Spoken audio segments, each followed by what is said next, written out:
श्री क्षेत्र मोराळे तालुका तासगाव येथील दत्त देवस्थान लाखो भाविकांचे श्रद्धास्थान आहे। येथे शनिवार दिनांक 14 डिसेंबर रोजी दत्त जयंती सोहळा साजरा करण्यात येत आहे। त्यानिमित्त मंदिरात विविध धार्मिक कार्यक्रमांचे आयोजन करण्यात आले आहे। श्री क्षेत्र मोराळे म्हणजे श्री नृसिंह सरस्वती स्वामी दत्त महाराजांच्या कायम वास्तव्याने भारलेला प्रदेश। भेटी लागे माझे मन उताविळ, कधी मी पाऊले पाहिन डोळा, अशी मनाची स्थिती कायम होत असते। मोराळे प्रवासात कायम कुणीतरी सोबत असावे असेही नाही।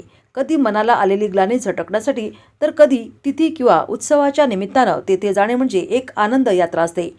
सालाबादप्रमाणे यावर्षी देखील श्री दत्त जयंतीनिमित्त दर्शनासाठी येणाऱ्या भाविकांची गैरसोय होऊ नये म्हणून सुसज्ज मंडप, 4 व्हीलर गाडीसाठी पार्किंग इत्यादीची जय्यत तयारी सुरू आहे।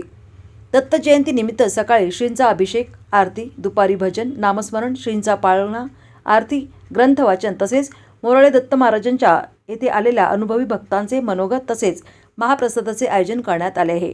तरी सर्व भाविकांनी मोठ्या संख्येने उपस्थित राहावे असे आवाहन गुरुवर्य भालचंद्र पाटील काका यांनी केले आहे। अवधूत चिंतन श्री गुरुदेव दत्त श्री दत्त देवस्थान ट्रस्ट मोराळेतर्फे पहिल्यांदा मी सी न्यूजचं चॅनलचं अभिनंदन करतो।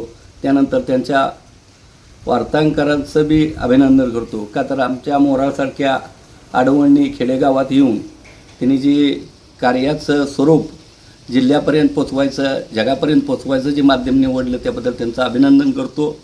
आपली दत्त जयंती सालावादाप्रमाणे होतच असते आणि ह्या दत्त जयंतीला जो कार्यक्रम आहे त्या कार्यक्रमाचं नियोजन आपल्या सर्व भाविक भक्तापर्यंत, दत्त भक्तापर्यंत, अन्य भक्तापर्यंत पोचावं यासाठी दत्तजयंतीचं नियोजन आम्ही सांगतो। दत्त जयंती ही 14 डिसेंबर शनिवारी आहे 2024।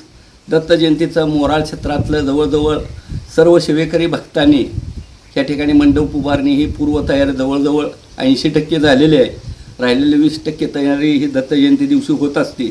तर दत्त जयंतीचं नियोजन असं आहे की सकाळी शनिवार दिनांक 14 डिसेंबर रोजी सकाळी 6 ते 9 दत्त महाराजांचा अभिषेक व आरती, त्यानंतर सकाळी 9 ते दुपारी 12पर्यंत भजन, दुपारी 12 ते 12:30 नामस्मरण व परमेश्वराला प्रत्यक्ष त्या दिवशी आगमन होतं।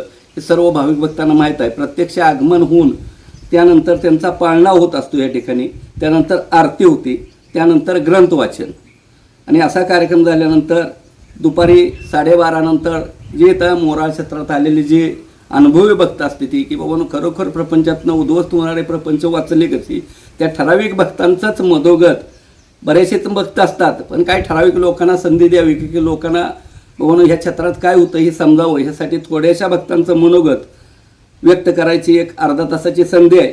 त्यानंतर दुपारी 1 ते 2पर्यंत आमचं मोराळ क्षेत्रातील आणि दत्तप्रभूंच्या भक्तिमार्गाबद्दल आध्यात्मिक मार्गदर्शन होईल आणि त्यानंतर महाप्रसादाचं नियोजन आहे।